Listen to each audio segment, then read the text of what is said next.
On this episode of the Naturist Living Show, the Naked Yogi.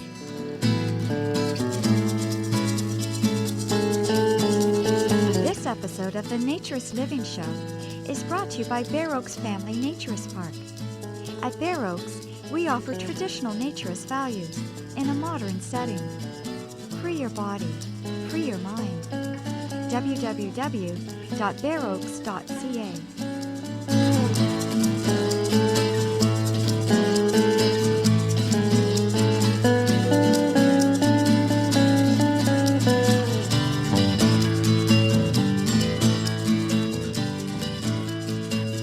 Welcome, dear listener, to episode 123 of the Naturist Living Show. My name is Stéphane Deschaines. I'm your host for the podcast, and I'm the owner of Bare Oaks Family Naturist Park. And first, I want to thank everyone who has been supporting the show since the last episode through Patreon. We've had a number of donations, and I want to recognize some of them. So I would like to thank Francois H., John W., John D., Alex A., and Dave T. for supporting the show, because everyone can listen to the show. It's free. But we are getting the very kind and very generous donations from some folks to try to keep things going, to keep Samantha, who is producing and editing the show, doing this, and hopefully eventually doing this as a job, maybe even a full-time job. So thank you. We had a great start, and we really appreciate everyone who participated.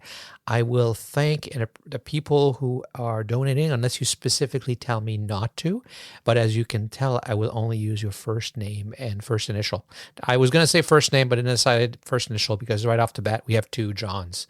So I want to make sure that each one recognizes that we really, really appreciate the donation.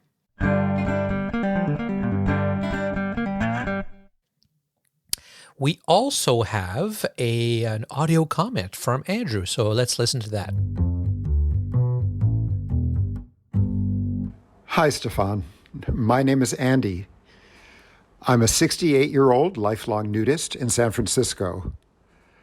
As a single and gay man coming of age in New York City during the 1970s, I wasn't welcomed by resorts or organizations in the area, gender parity and all that.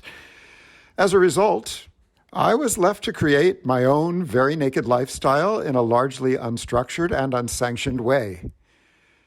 At 17, I began visiting clothing-optional public beaches, and by age 18, I was modeling for art classes and acting nude in an off-Broadway play. I was a home nudist who frequently stayed undressed when I had friends over, or would take off my clothes when visiting others, and I still do that. I became known for being nude in otherwise clothed social settings, and also, of course, among the few fellow nudists I did encounter. I moved to San Francisco in my 30s. After participating nude in regulated events like the Beta Breakers race and the World Naked Bike Ride, I eventually became one of the city's notorious everyday street nudists until the nudity ban was passed in 2012. Nudity is our default state. To be ashamed of or offended by the human body is to be ashamed of or offended by simply being human. I don't buy the argument that we should always defer to those who are offended by nudity. Most of us are frequently faced with behaviors we find objectionable, but we are seldom harmed by them. I guess I consider myself somewhat of an activist for body freedom and body acceptance, including my own aging body. I guess I tend to push the envelope, both for my own sense of well-being and because I think the world needs that particular envelope pushed. More recently, I have finally added some more traditional naturist experiences to my resume, such as visiting resorts and going on a few nude cruises. And now I'm finding it challenging to be perceived as part of the problem of the aging nudist community, although I actually do understand it. The movement definitely needs new blood, and I value young naturists who have a presence. But I'm rubbed wrong when they make negative remarks about the prominent visibility of naked old men. I've always been a visible nudist since I was 17, both in the default world and more recently online. And I don't intend to stop now just because I'm aging. And sometimes old men are the only ones willing to put ourselves out there. I actually have no idea as to what your response to my particular brand of very public, real-world nudism will be. For all I know, you may disapprove. But I have a lot of appreciation and respect for your contributions and for this show, so I just wanted to say hello and to invite you to reach out if you're so inclined. Thanks. So, first, I want to tell you, Andrew, that I really appreciate that you lived through some very difficult times and that you stood up for things that's made it a lot easier for people today. And I'm glad you persevered, and I'm glad you didn't give in. And I don't think that anyone is actually saying old men are a problem, but I can see how it would feel that way because it is almost like a joke, isn't it? It's not that old men are a problem. It's that clubs that are only populated by old men because they are not marketing themselves or making themselves relevant to young people are not attracting anybody. And that creates places that are not growing and where only older men generally tend to be. And it tends to be older men because single women in the older generation don't come. In the newer generation, it seems to be single women are coming without younger men.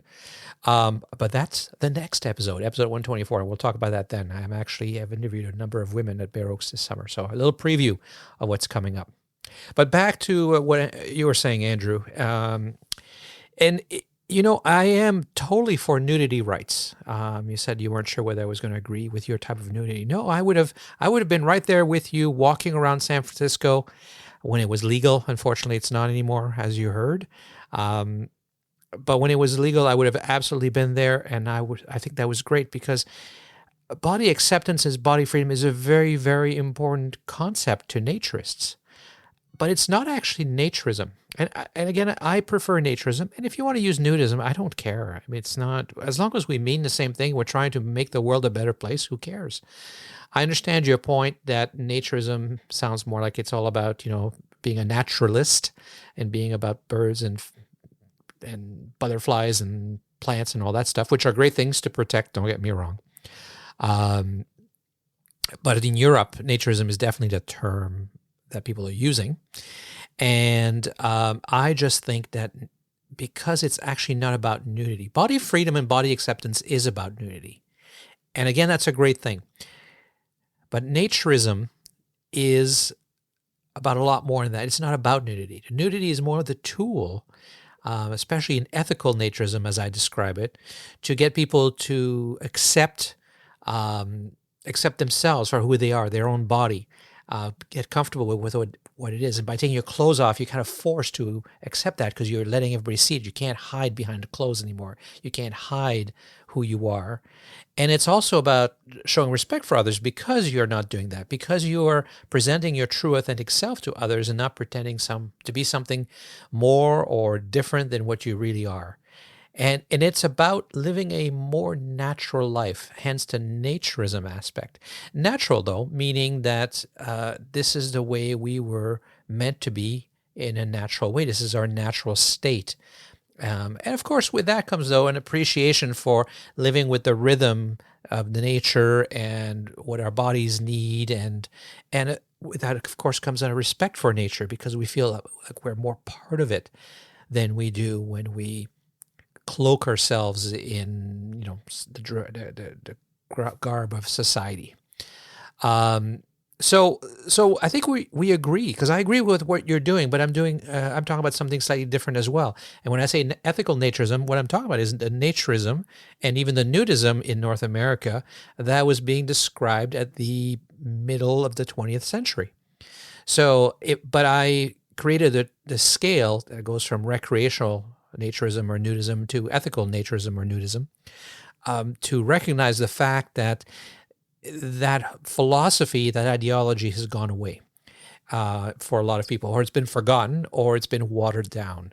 And some people just enjoy being nude and naturist and nudist clubs for its own sake. So in that case, it's more about, just the right to be nude and being comfortable nude and not having to follow rules that says you shouldn't be comfortable, you should be ashamed and embarrassed and offended by your own image. That's wrong. And I totally agree. So I think we agree, but I think I'm also sometimes talking about the same thing you are, but also sometimes talking about something slightly different, where the nudity is no longer just a right or it's about freedom. The nudity is about doing more and changing how we interact with each other, see ourselves and see others. So, but all good things. I think you'll agree. Andrew gave us a link to his WordPress blog, The Naked Gentleman, and I will put that in a show notes if anybody wants to learn about Andrew and what he's done and what he's doing.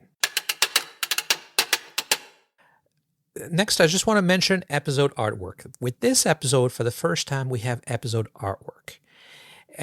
Unique episode artwork. There's always been the episode for the show, and that's what shows up in most of your players. But a lot of the podcast players, including Spotify, show specific episode artwork if it exists. I haven't been doing it because the problem with the images that I use on the website is that there's full nudity. And I actually embed that in the ID3 tags, which you can only see. I think there's only one podcast player that shows that. And I'll put links to that in the show notes so you can know which ones do which. So there's the show artwork, which is, the yellow square with the outline of the family that we've used forever. And that's been created very specifically because I don't want to get into the same problems that I have in all the social media, which is that I get the occasional episode blocked. And they can't delete our show because our show exists, but they could delist our show from the directories, which means that you would still be able to listen to it if you're subscribed, but you would not be able to find it if you're not. At least through the directories if they delisted us. But so if apparently it does look nicer if there's unique episode artwork with a title. And that's what I'm doing starting with this show. And the image that we use on the show website, naturistliving.show.com, will be that episode artwork. But we're going to put the title over it and we're going to cover all the bits. So there's zero chance of anybody thinking we're doing something that we're not supposed to and people complaining and getting delisted. So if you want to see the actual pictures, whenever there's a show, you either use a podcast player that shows the ID3 tag, which is the MP3 image that's embedded, or, which is a little techie, so I apologize for that, or you'd follow us on Twitter, where Twitter at this point, and so far, and always has been, very tolerant of nudity, so we can do that, or you go to our website, which we 100% control and nobody can ever block or delete or censor. So those are your choices, and that's just letting you know if you start to see different images other than the yellow square in your player, that's why. Today's episode is about the Naked Yogi. Now, we've talked about yoga before, and there's a number of people who do nude yoga. Sarah Jane is the Naked Yogi, and she's Canadian. She's nowhere near us. Canada's a very big country. It's over 5,000 kilometers if you were to fly from the East Coast to the West Coast. And to give you a little bit of perspective, if you were to fly from Copenhagen to Gibraltar, which is across most of Europe, in diagonal and through Spain, you would do about half of that trip in Canada. And we would still be in the same country after 5,000 kilometers. Anyway, she is in Canada, though, as are many people. But the reason I mention that is because she's nowhere near me, and she was actually interviewed by Tim Chizmar, our West Coast intrepid reporter in the U.S. So it's kind of funny because he's actually further away. But whether I was doing it or Tim was doing it, it was going to be an over-the-web interview. So without further ado, let's listen to Sarah Jane.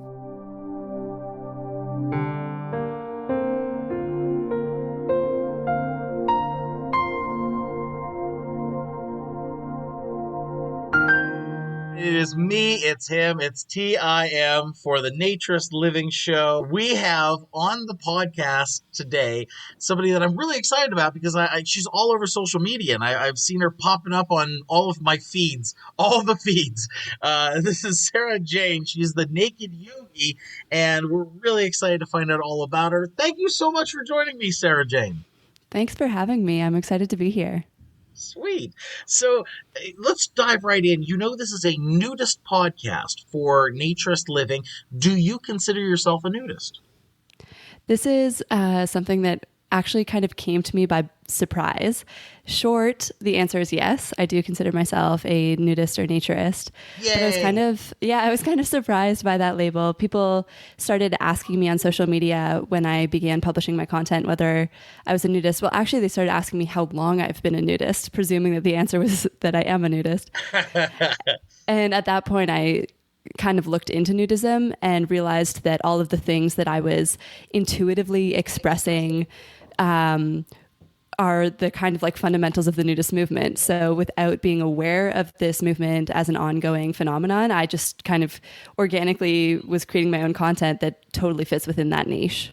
I would definitely say so. It's resonated with a lot of people. And even the things that you say, you're very, you're on a spiritual path that nudists would identify with. I mean, some of the topics that you bring up emphasize people's oneness with their bodies and not being, ashamed to be in their natural state, things like that. So it does seem to go hand in hand. Tell me a little bit about the journey. What brought us here? Did you grow up in a Kundalini household? When did you discover yoga and why naturism? I mean, let's dive in. What brought you here, Sarah Jane?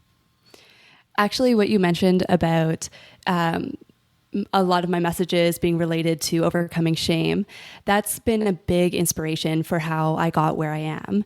Because I didn't come from a yoga household and I didn't come from a naturist household. I actually came from a community that was very evangelical Christian. And so there was a lot of shame related to body, a lot of shame related to sexuality. There was a lot of influences that were perpetuating shame and like narratives of shame in my life. So when I moved out of that community and started learning about other ways of living, other ways of being, both yoga and naturism were very healing to me. So yoga allowed me to find a lot of peace of mind because it's really connected to a tradition of meditation. And naturism, really embracing naturism was something that was just an expression of freedom that I had often repressed in my own life, because I remember from a very young kid loving nudity. And cool. as a teenager, I began sleeping naked and was like, okay, I don't need to have sleepovers with my friends anymore because being naked is better. I just like always really enjoyed nudity. But it wasn't considered like acceptable in most of the places that I moved. So when I started thinking more for myself, I was like, this is not shameful. This is not wrong. My body is not sinful just for being a body. My body is just a body. There's no inherent value judgment related to it. So I can be free with my body and I can model that so that other people have the opportunity to feel free with their bodies. If nobody has ever told them that their body is okay, I want to be the person telling them that their body is okay. When did you first experience social nudism? Did you go to a nude beach or pose for an art class? When did you ever experience that?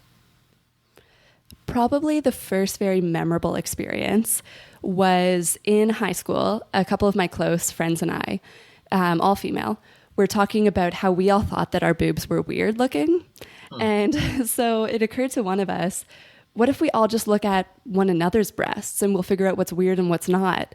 And so we all undressed and looked around and discovered that all of our bodies were so different that there's no sense of one breast. Like there's no model breast that we all have to look like or anything like that. We were all so diverse. There was just a small group of us. And even just with the small group, the diversity in bodies was amazing. And it relieved so much pressure from me. I was afraid that, I'll talk in detail about my body. It's all over the internet. My areolas are dark and they're wide. And I thought that was weird because the images that I had seen of women online, their areolas were like, at least of Caucasian women, were lighter and smaller. So I thought that my boobs were the weirdest until I saw other people's breasts. And I was like, oh yeah, some people have dark areolas, some people have wide, there's no normal to adhere to. So that was my first kind of experience of being nude in a non-sexual context socially. Breasts are interesting in that, a lot of times women will have one that is one size and the other one's a different size. And that's got to be just hell trying to find the right bra, Yeah. Well, I stopped wearing a bra in high school, so I don't even have that problem at all. Sometimes people will message me questions like, all sorts of questions about my body. And sometimes people ask my cup size and I'm like, I have no idea. I have no idea. I'm a little surprised they would even ask that, which is a good transition into, I wanted to ask you about your followers. I mean, do you feel that you are sexualized and harassed at all? I mean, is that, or is it something that you own and you're like, well, this is just part of this path? Well, I would separate being sexualized and being harassed. I've never felt harassed. Occasionally people do message me repeatedly with the same question. So sometimes people will ask for private photos or ask for, and by private, I mean just like photos custom for them. And sometimes people will ask about like sexualized photos that I'm not interested in taking. And usually my response to that is just very polite. I don't create that kind of content. If you want to see what I've posted, feel free to check out my feed, that kind of thing. And sometimes, people will ask repeatedly. And after maybe 5 times of giving the exact same polite response, I'll just stop responding. So I wouldn't consider that harassment. I don't feel attacked or in danger in any way. So it's just kind of like I'm polite and eventually dismissive. When it comes to being sexualized, that is something that I do experience a lot. But I have a really strong sense of my subjectivity. This is something I was thinking about before getting on the call with you, knowing that this was probably going to be a topic that comes up. The reality of objectification is that it happens in the eye of the person who's objectifying you. Objectification is a part of gaze. So, and subjectivity is how I live. I don't live in the gaze of others. So, whether people are looking at me with a sexual gaze or any other sort of gaze, I don't live in the eyes of others or for other people. So I can maintain my subjectivity throughout whatever way that people react to me. And this is just a reality of life in general. Like sometimes, you'll say you're driving and somebody has road rage and directs all their anger at you. They're looking at you with a hateful gaze, but that has no effect on who you are inherently as a person. But yeah, I don't feel trapped by people's gaze, so I'm not concerned about the way that other people look at me. But when it comes to sexuality, I'm very sex positive. And that was something that I was thinking about from the beginning of creating the Naked Yogi, is that many people will probably come to my content through a sexual desire or through a kind of like kink niche of naked yoga. I'm sure that that's a kink for some people. Yeah. And so I kind of prepared from the beginning that I would be doing a bait and switch, so like, people will see my content and be like, oh, beautiful naked woman. I'm going to buy her stuff and just whatever, pleasure myself. And then what they discover is everything that comes out of my mouth and the captions that I post and everything is just self-love and self-worth and all these kinds of things. So anybody that is looking to fill a void in their life through pornography and self-pleasure might find that rather than filling the void with those kind of temporary Band-Aids, they might be able to find a more long-term solution to the issues that they're facing. And I mean, because I'm a sex positive person, there's nothing wrong with masturbation in my opinion. And there's nothing wrong with pornography as long as it's ethically made. But I know that some people do struggle with like pornography addiction, or they use pornography in a way that's not healthy.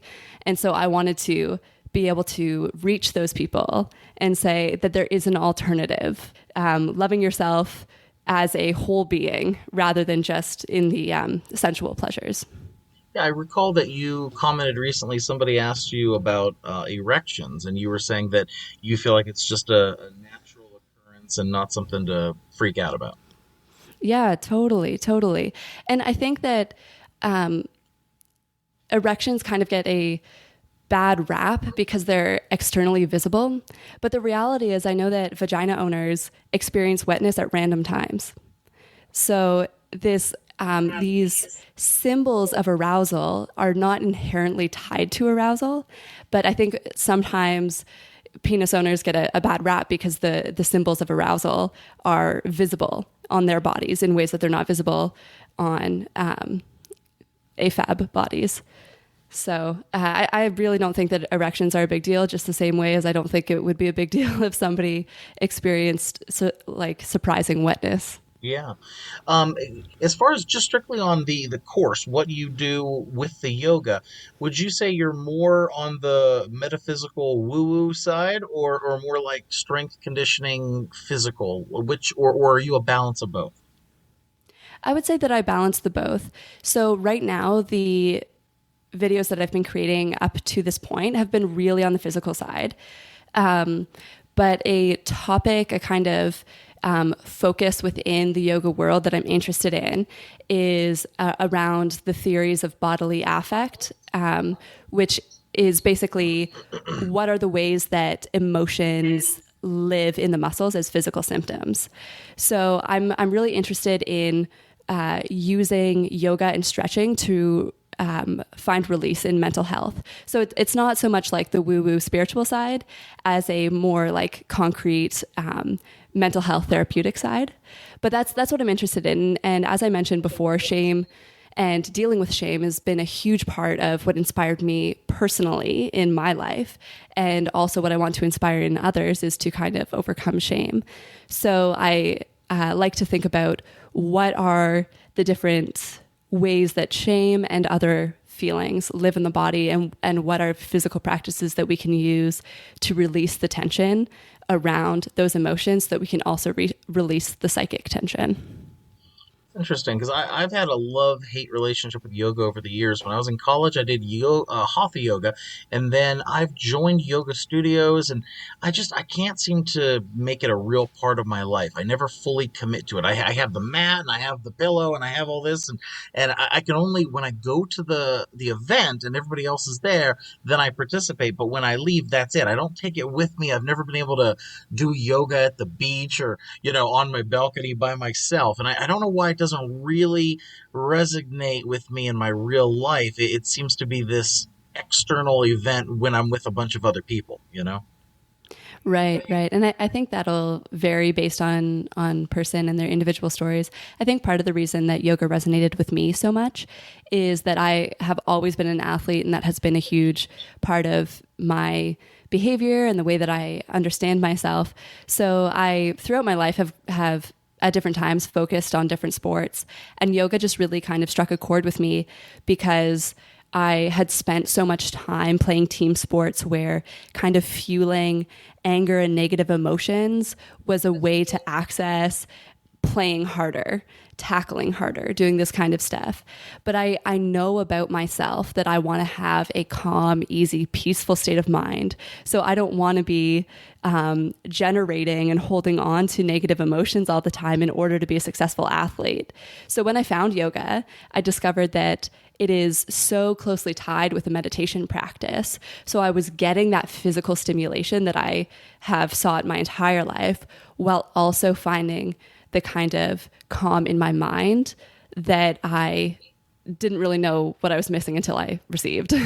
So yoga really resonated with me for that reason. But I know it resonates with other people for other reasons too. Like, for example, I was recently messaging with a subscriber who was on a big weight loss journey and started yoga actually for stress management, so for the mental health side of the practice, and discovered that it was extremely helpful in his weight loss journey. So in his case, what resonated with him was kind of the opposite for me. Like I really resonated with the mental health side when I was looking for the fitness side, and he was looking for the mental health side and resonated with the fitness side. Interesting. Yeah, I've always heard that you can't think your way to a healthy body, but if you eat and exercise, you can affect your brain. You can, physically lead to better thinking. As far as being a yogi yourself, where did you study? Who did you study under? How did you, learn what you're doing? I've learned from a variety of teachers. So when I started yoga seriously, it was at a hot yoga studio. So I was just going to the classes there and really, really enjoyed it. So they have a program at that studio where you can volunteer your time to do kind of janitorial type work in exchange for a $1 per week membership. And that was financially necessary for me at the time. I couldn't afford the monthly membership. So I started doing that, and that really got me into a habit. Like if I was going to be volunteering my time, I wanted to make sure that I was also taking lots of classes to make it worth it. So the beginning of taking yoga seriously was at a hot studio. And then when circumstances changed and I wasn't able to go to the studio as much, I started practicing online. So just YouTube. I really like Yoga with Adriene. She's a huge inspiration in how she teaches her pre-recorded classes. So I did lots of that on YouTube, as well as just searching, random like yoga for this, yoga for that, and learning from a variety of teachers there. And now I practice at a local studio it's not a hot studio, it's just a regular hatha studio. And I have I take private lessons with different teachers depending on what I'm working on. So right now I'm really focused on my shoulders. It's the area of my body that is like the most resistant to development. So I went to a variety of classes and found a teacher who was particularly good in that area. And so now I'm taking private lessons with her.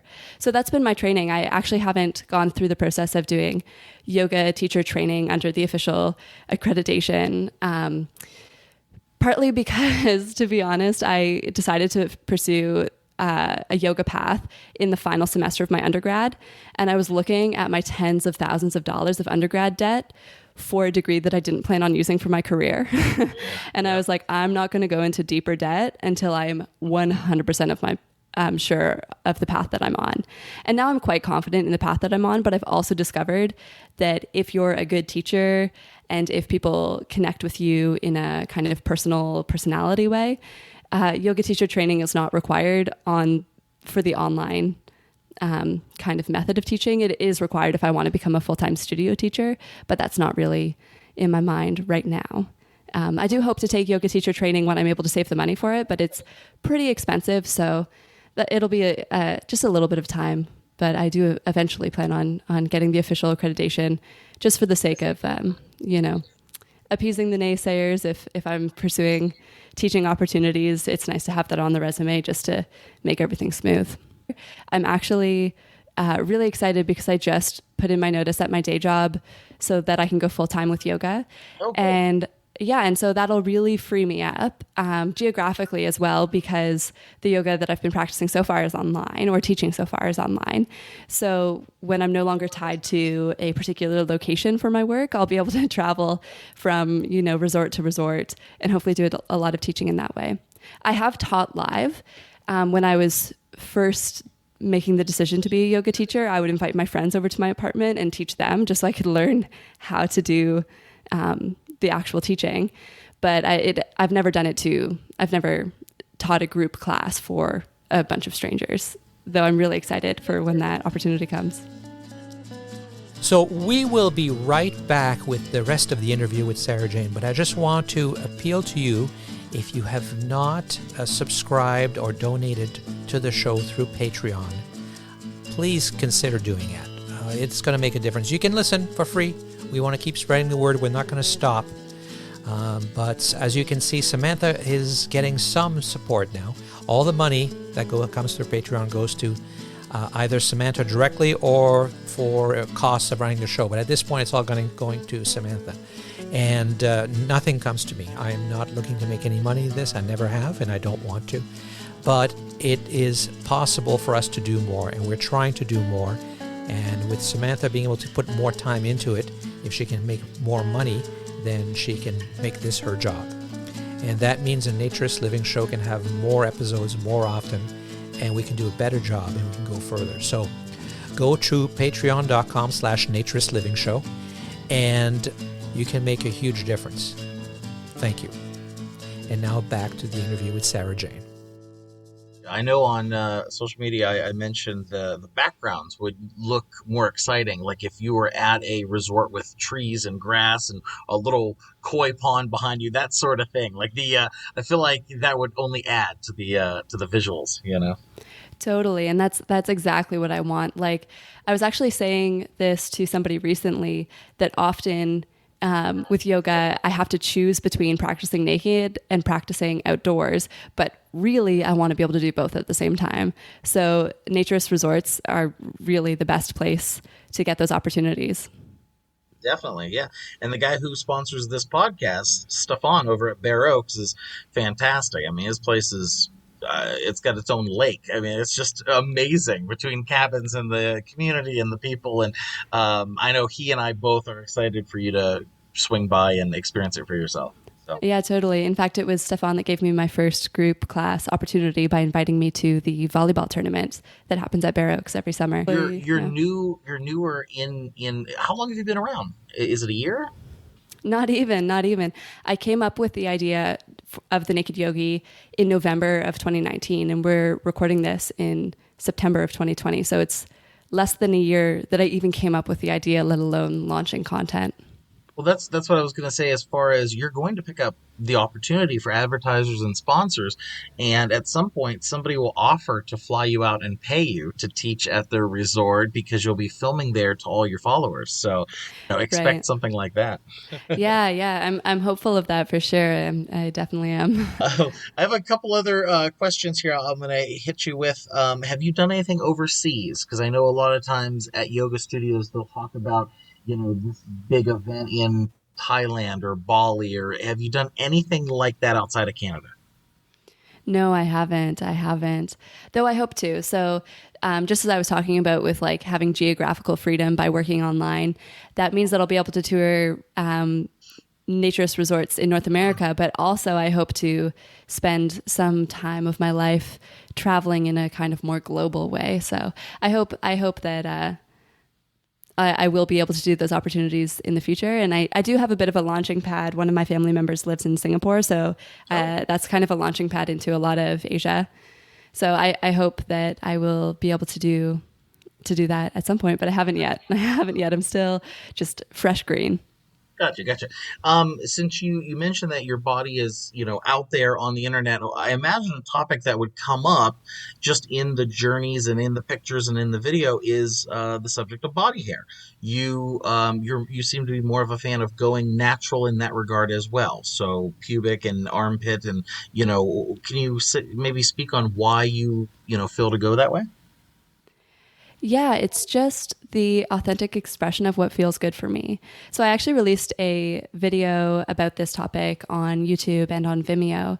And really, it doesn't come down to any kind of principle of naturalness or anything like that. It's just what feels good for me. Like, all of my experiences of shaving have been around bullying primarily. I started shaving my legs when, as a preteen, a classmate made fun of me for having hairy legs. So I was like, oh, I guess I have to shave now. And then I stopped shaving because I didn't like it and moved to a new school where I was made fun of again for having hairy legs. So I was like, oh gosh, I have to shave my legs to fit in here too.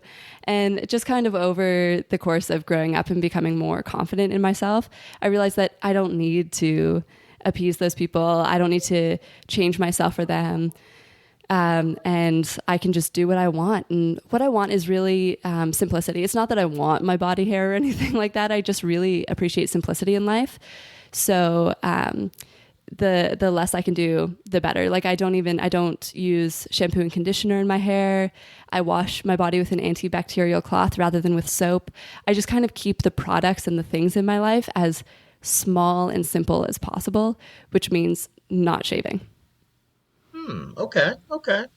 Neat. Yeah, I just figured that was one of those things that because so many people, especially when they're doing media and video, they're like, oh, I gotta look perfect. I gotta have all this makeup and all this kind of. So it's nice to to see you embrace just this is who I am and let's get to it. So it's Yeah, nice. yeah. And I don't wear makeup either. And I still occasionally, when I'm looking at people who have similar types of content to me, like other nude models, I'm like, oh my gosh, I don't wear the makeup like they do. I don't wear jewelry like they do. I don't, whatever. And every now and again, I have these waves of, I'm not going to make it in the world because I'm not doing the same thing as everybody else.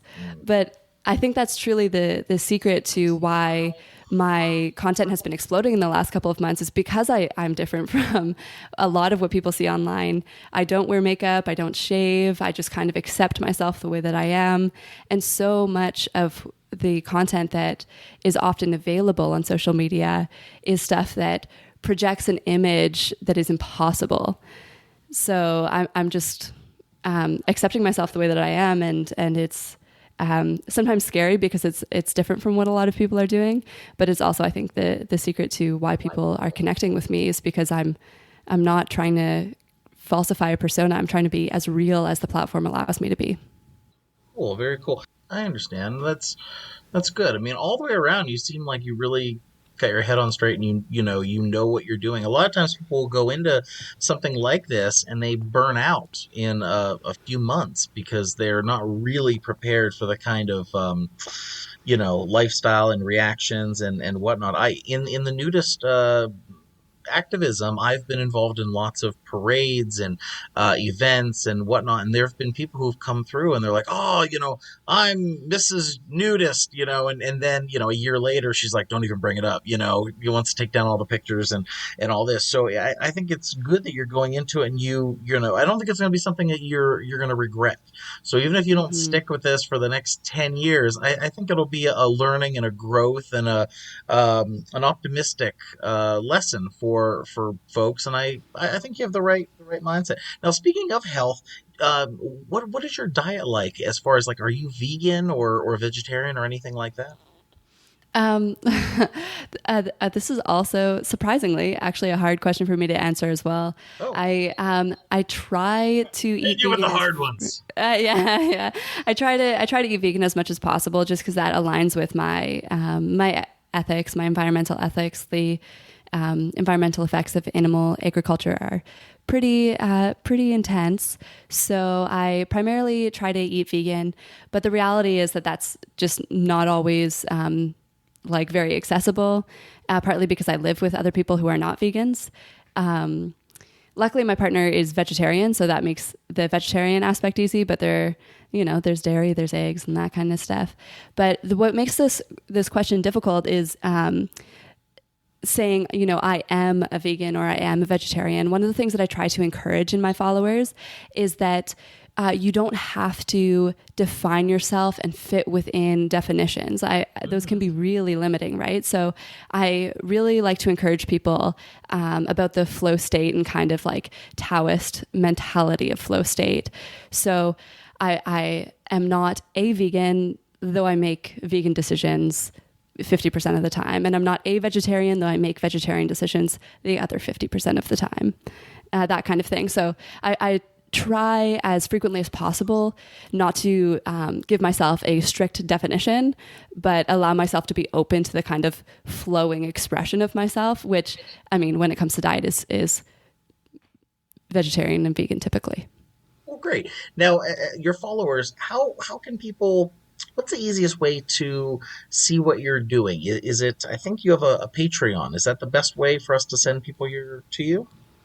Yeah, I mean, if anybody is like really inspired by this brief little chat and wants to support me financially right away, like feel free to check out my Patreon. I'm also on OnlyFans. It's the same content on both sites. And in both cases, the handle is the Naked Yogi. But if you're just interested in learning more about my messages and seeing kind of how I interact with people on social media, I'm most active on Twitter, which is @the_Naked Yogi. And the videos you post there, are they from Vimeo? I don't know what your status with YouTube was. Were they giving you some trouble?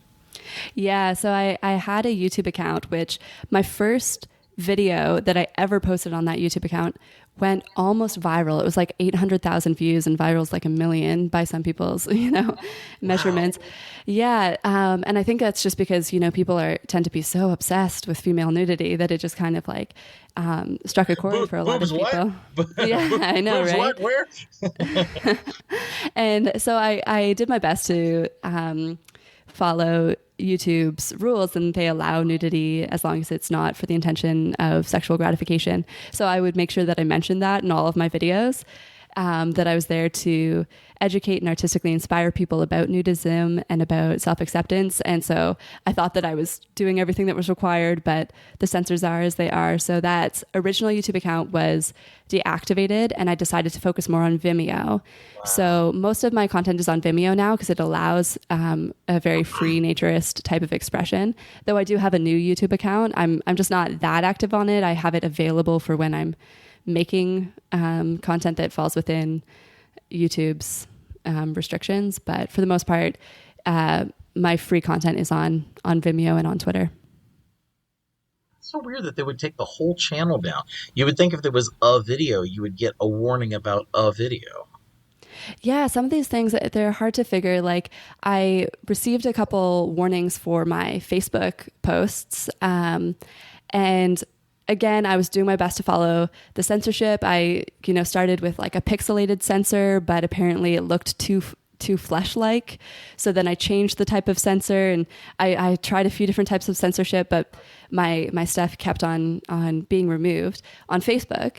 And I was posting the exact same content to Instagram and never had a warning on Instagram. And then one day my Instagram was just gone. I guess someone in Facebook realized that the accounts were connected and disabled my Instagram, even though I didn't receive any warnings on that platform. But it is what it is, and it's just been a process of learning what platforms work well for me and which platforms don't. A lot of your mindset seems to be in line with Plur, peace, love, unity, respect of, raves and dance events. Do you have kind of would you say you're like a Burning Man type rave sensibility? Is that something that you would fit into? Yeah, I think I would. Cool. I've never actually been to Burning Man, but I definitely enjoy music festivals. I definitely enjoy the raves that are local. I remember actually once I was traveling with a friend of mine, and we were trying to go to this club in New York, and we ended up in Boston. And so we were dressed up the way that we had planned to dress up to go to this kind of like alternative style club in New York, and we were in Boston, which is a little bit more of a conservative town. So we stood out a little bit, and I remember in line to enter the club, somebody was like, "Are you a burner?" Just by the way that I look. Yeah. They okay. definitely have a look. I dated a girl who would go to Burning Man every year, and after she got back, just because of the pictures and whatnot, I was literally at a grocery store, and I saw a girl who had these like fuzzy boots, and I just got a vibe, and I went up to her and I was like, "How was Burning Man this year?" She's like, "Oh, it was great. Do you go?" I could just tell that she was one of them. Yeah. I've actually, some very freeing bodily experiences that I've had have been at music festivals. Like, I remember this festival that I went to last summer. I really wanted to be topless for most of the weekend, but most people weren't doing that. And I didn't want to stick out like a sore thumb. I was dealing with all of those types of insecurities. And then this person walked right in front of me, like just mostly naked. And I was like, oh my God, this is so freeing. Okay, if they're doing it, I can do it too. And it wasn't a naturist resort. It wasn't a nudist resort. It was just a music festival. And that's the kind of vibe of like freedom and self-love that I think kind of crosses over in those two worlds. I wanted to ask you, just for the sake of people who may not be familiar with the saying, what does it mean to be sex positive? I think at least the way that I interpret it in my own life is that I believe that sexuality is a normal, natural, and beautiful thing.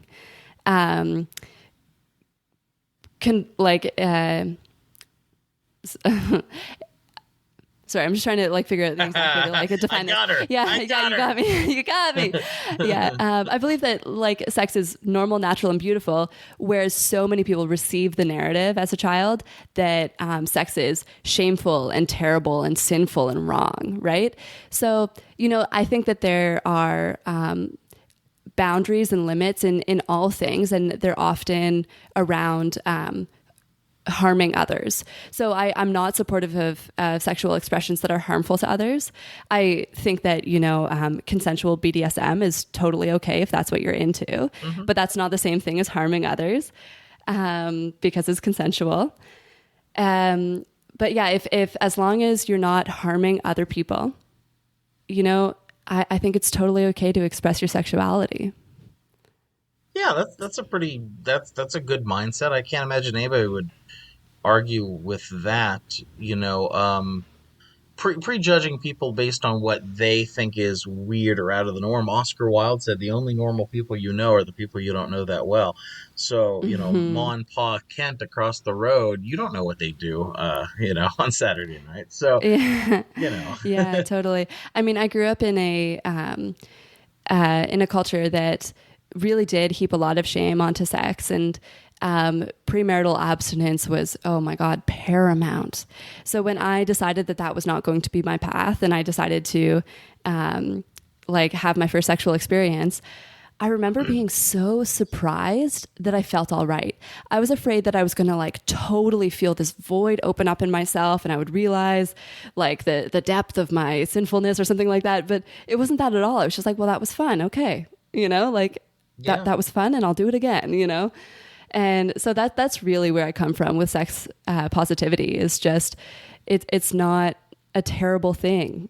Some people have been sold a bill of lies that sex is terrible, and it's just not. So it's okay to embrace it and be whatever kind of freak you want to be. Let me ask you this: when you went into this particular line of work, what was the reaction like to those close to you? Did a family member disown you, or did you run into any trouble with that? I definitely have had difficult conversations. My friends, obviously the people that I've chosen to be intimate in my life, understand me and have been supportive from the beginning. Family members, it has been a little bit more difficult. Like one of my uncles said to me, Sarah Jane, I worry about you. I'm confident in myself, and I'm just fine. And I've also had conversations that where I was being kind of morally criticized, as if the thing that I'm doing is immoral. But the reality of those conversations is when I see somebody coming at me with their negativity and their fear and all this kind of stuff, what I'm looking at is somebody who's in the depth of their own emotional turmoil, and it actually has nothing to do with me. It's coming out towards me, but it's not about me. So when I've had difficult conversations where my father, for example, is afraid about the implications of me being naked online, what I see is his fear. I don't really receive it as a criticism of myself or what I'm doing, but an expression of his own emotional world. So I can support other people's emotional development as much as it's within my capacity and interest to do so. But it's ultimately not about me. I think it's kind of about them, it's the same thing that I was talking about with subjectivity. Like people will approach me from their own worlds, from their own emotional worlds, their own mental worlds, but that doesn't affect who I am. And the same thing, like when I have a bad day and I don't act kindly towards others, it's about me. It's not about them, So I just kind of have this very strong boundaries in my life around what am I and what defines me, and that's something that I choose for myself. And so though I have had to go through difficult conversations, it has not in any way made me waver on my sense of myself or my sense of my work.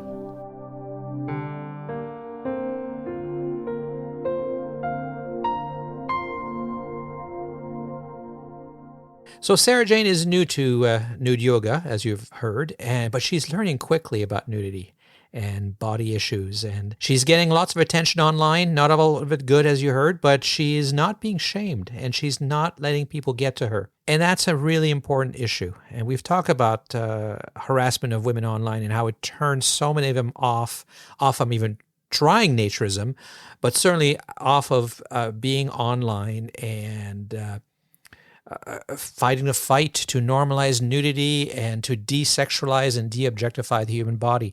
It's a tough it's a tough thing to do because there are so many trolls and there are so many people out there who are fighting the opposite and then use your picture. But if we stop posting pictures, then we are giving in.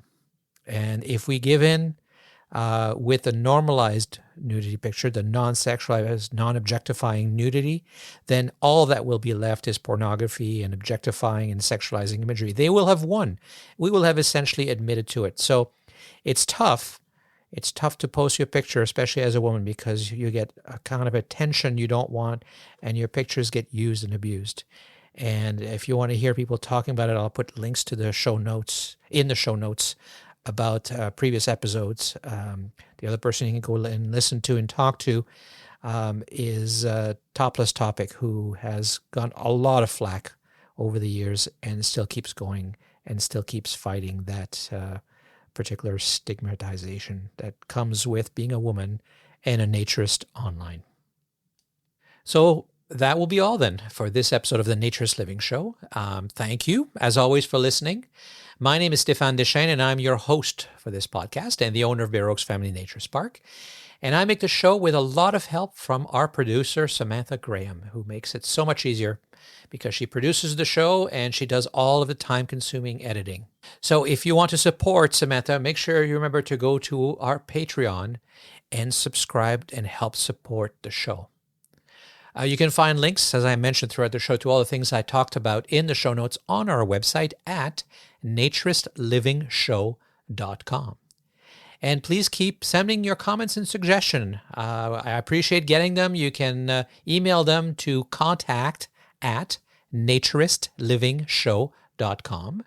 And you can call and leave a comment, as you saw Andrew did. You can record it yourself, or you can call the show comment line. And I hear them all for sure. I can't promise I'll use it, but I will definitely listen to it, and most likely will use it. If it's an interesting thought or question, we love to get them. We like to address them. The show's phone number is country code 1-905-473-6060, or toll free in U.S. and Canada, 1-888-373-9124, or by Skype. You just Skype Bear Oaks, Bareoaks, one word. And all three of those will get you into the main phone system for Bear Oaks Family Naturist Park. And the show's voice mailbox extension is 333. I hope you enjoyed the show and that you'll join us again for the next episode of the Naturist Living Show. This episode of the Naturist Living Show was brought to you by Bear Oaks Family Naturist Park. Traditional naturist values in a modern setting. Traditional values means that naturism is more than just taking your clothes off. It is a life philosophy with physical, psychological, environmental, social, and moral benefits. Bear Oaks Family Naturist Park strives to promote those naturist values in a modern setting that provides the amenities and services that our members and visitors expect. Free your body, free your mind.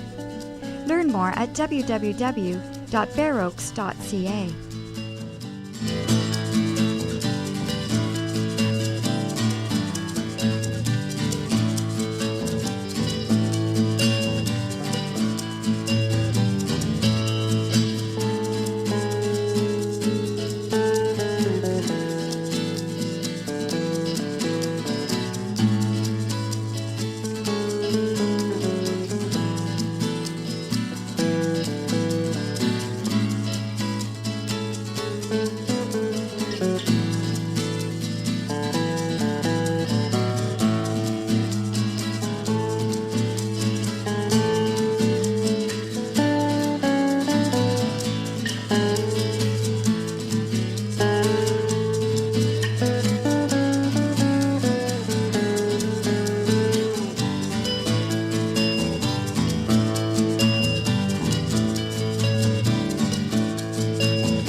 these people feel that their new ideas as to living in these colonies, well, it is rather unconventional, is a movement to promote healthier minds and bodies, and each and every one of them is serious in his or her belief.